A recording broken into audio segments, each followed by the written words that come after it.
GK spirituals பார்வையாளர்களுக்கு எனது பணிவான வணக்கங்கள். இப்போ நம்ம பார்க்க போகிறது பிரம்மஹத்தி தோஷம்னா என்ன அப்படின்ற ஒரு விஷயத்தை பற்றி பார்க்க போகிறோம். இந்த பிரம்மகதி தோஷம் எதனால் ஏற்படுது, எந்த கிரகம் பாதிக்கப்பட்டால் இது ஏற்படுது, எந்த இடங்கள் பாதிக்கப்பட்டால் ஏற்படுது அப்படின்றதுல நம்ம அதை பார்க்க போகிறோம். இப்போ பொதுவாக ஒரு லக்னத்துக்கு 4ஆம் இடத்துல அசுப கிரகங்கள்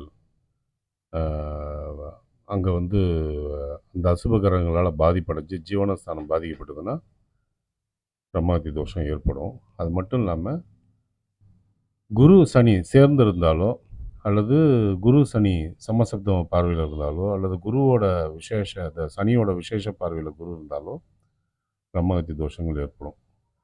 குறிப்பாக 5-9 இடங்கள், அந்த 5-9 இடங்கள் அசுபகிரகங்களால் பாதிக்கப்பட்டிருந்தாலோ அல்லது அந்த இடங்களில் குரு சனி சேர்ந்திருந்தாலோ ஒரு 10 டிகிரி 15 டிகிரிக்குள்ளார சேர்ந்திருந்தாலோ டெஃபினட்டாக பிரம்மஹத்தி தோஷம் ஏற்படும்னு சொல்லலாம். சரி, இந்த பிரம்மஹத்தி தோஷம்னா என்ன, ஏன் அது ஏற்படுது, அதான் முதல்ல நான் சொல்லிடுறேன்.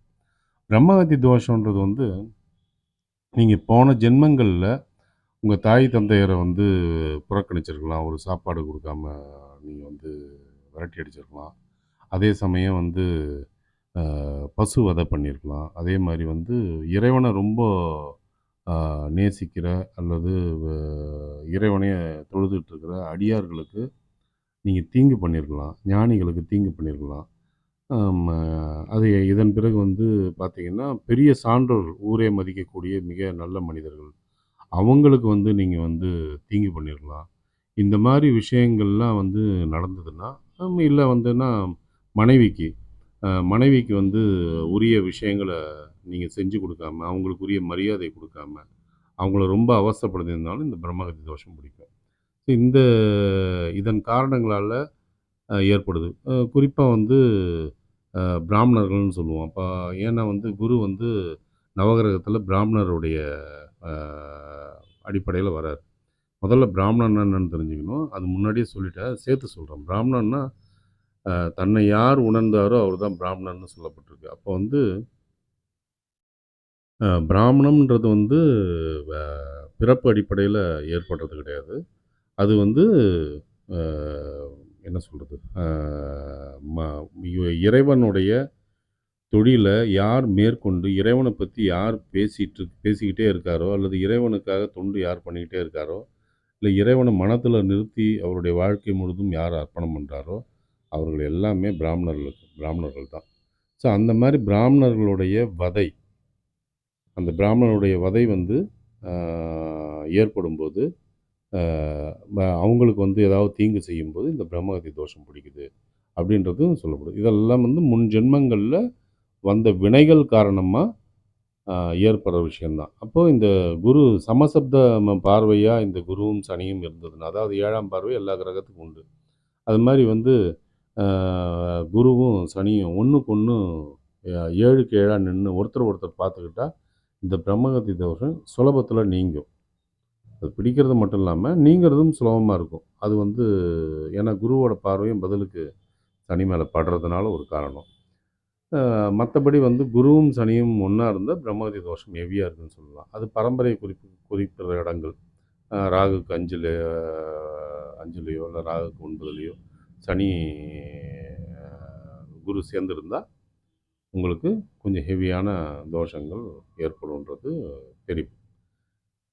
இதுதான் பிரம்மஹத்தி தோஷம். இந்த பிரம்மஹத்தி தோஷம் ஏற்பட்டதுன்னா என்ன நடக்கும், அது நம்ம தெரிஞ்சுக்கணும். சில பேர் ரொம்ப திறமை இருக்கும், பிரகாசிக்கவே முடியாது. நிறைய எனர்ஜி, ஒர்க்கிங் எனர்ஜி நிறைய இருக்கும். தொழில் இடத்துல அவர் தான் எல்லா வேலையும் இழுத்து போட்டு செஞ்சவராக இருப்பார். ஆனால் அவருக்கு பேர் கிடைக்காது, வேறு யாரோ பேரை வாங்கிட்டு போயிடுவாங்க. ஸோ இந்த மாதிரி விஷயங்கள்லாம் பிரம்மஹத்தி தோஷத்தினால் ஏற்படுது. முன்னேற்றங்களில் தடை ஏற்படும். எவ்வளவு தான் உழைச்சாலும் அந்த உழைச்சதுக்குரிய பலன் கிடைக்காம போகும். இதெல்லாம் அப்புறம் கோவில்களுக்கு செல்லும்போது அந்த முழுமையான இறை அருளை பெற முடியாது. அந்த முழுமையான இறை அருளும் குரு அருளும் இருந்தால் தான் ஒருத்தருடைய வாழ்க்கை பிரகாசிக்கும். அப்போ அந்த குரு அருள் கிடைக்கிறதுலையும் சிக்கல் ஏற்படும், இறை அருள் கிடைக்கிறதுலையும் சிக்கல் ஏற்படும். ஆனால் இறை அருளும் குரு அருளும் அவருக்கு உண்டு, பிரம்மஹத்தி தோஷம் உள்ளவங்களுக்கு உண்டு. ஆனால் அது முழுமையாக கிடைக்காம அவசரப்படுவாங்க. இந்த இந்த விஷயமெல்லாம் வந்து பிரம்மஹத்தி தோஷத்தில வந்து வருது. அப்போ நம்மளுடைய வாழ்க்கை வந்து நிம்மதி அடைய, நம்மளுடைய வீட்ல உள்ளவங்க வீட்ல உள்ளவங்களுக்கு வந்து இப்போ குறிப்பா பிரம்மஹத்தி தோஷம் உள்ளவங்களுக்கு சமயத்தில வீட்ல கூட மரியாதை இல்லாம போயிடலாம். சரி வெளியில தான் வந்து அந்த உயர்வு, அந்த பேர்லாம் கிடைக்காம போகுது அப்படின்னா கூட, சில நேரத்தில வீட்ல கூட அந்த உரிய மரியாதை அந்த தோஷத்தோடைய கடுமை காரணமா, வீட்ல கூட மரியாதை கிடைக்காம போயிடலாம். ஸோ அப்போ பிரம்மஹத்தி தோஷம் உள்ளவங்க அந்த தோஷத்த தீர்த்துக்கிட்டு, அதற்குரிய பரிகாரங்கள செஞ்சுட்டு, அதன் பிறகு வந்து போ போறான்னா, உரிய பலன்கள் கிடைக்கும். சரி இந்த இந்த தோஷத்துக்கான அ பரிகாரங்கள் எங்கெங்கலாம் செய்யப்படுது? திருச்சி பக்கத்தில இருக்கிற உத்தமர் கோவில், அதன் பிறகு வந்து திருக்கண்டியூர், அதுக்கப்புறம் பார்த்தீங்கன்னா, திருவிடை மருதூர், கும்பகோணம் பக்கத்தில இருக்கிற திருவிடை மருதூர். இதன் பிறகு வந்து ஈரோடு பக்கத்தில இருக்கிற கொடுமுடி. இந்த இடங்கள்லலாம் வந்து பரிகார பூஜைகள் பண்ணப்படுது. ஸோ இதெல்லாம் பிரபலமான ஸ்தலங்கள். உங்க ஊருக்கு பக்கத்திலேயும் வேற ஏதாவது பிரம்மஹத்தி தோஷம் நீக்கிற ஸ்தலங்கள் இருக்கலாம். அது எனக்கு தெரியாம நான் சொல்ல விடுபட்டுருக்கலாம். அ அப்படி ஏதாவது இருந்தாலும் நீங்க வந்து கமெண்ட்ல தெரிவிங்க எனக்கு.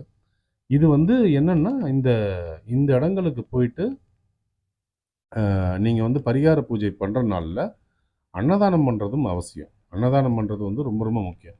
சரி கோவிலுக்கே போக முடியலங்க. எங்களால வந்து ஒரு ஒரு ரூ. 100 கூட எங்களால செலவு பண்ண முடியாது. அந்த அளவுக்கு ரொம்ப கடுமையான ஸ்டேஜ்ல இருக்கோம்னு யாராவது ஒருத்தர் வந்து ஃபீல் பண்ணாலும் சரி, அல்லது அந்த அந்த அந்த இதுக்கும் வந்து பரிகாரம் சொல்லப்பட்டிருக்கு. எப்படி அப்படின்னா, அமாவாசை தினங்கள்ல, பௌர்ணமி தினங்கள்ல, அமாவாசை தினங்கள்ல குறிப்பா வந்து அதில வந்து அமாவாசைய தேர்ந்தெடுத்துக்கலாம்.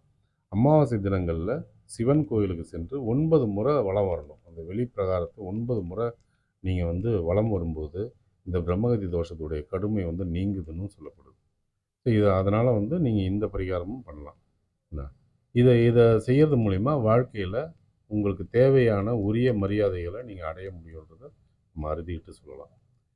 இந்த வீடியோ உங்களுக்கு பிடிச்சிருந்தா லைக் பண்ணுங்க, ஷேர் பண்ணுங்க, சப்ஸ்கிரைப் பண்ணுங்க. மறக்காம கமெண்ட் போடுங்க. நன்றி.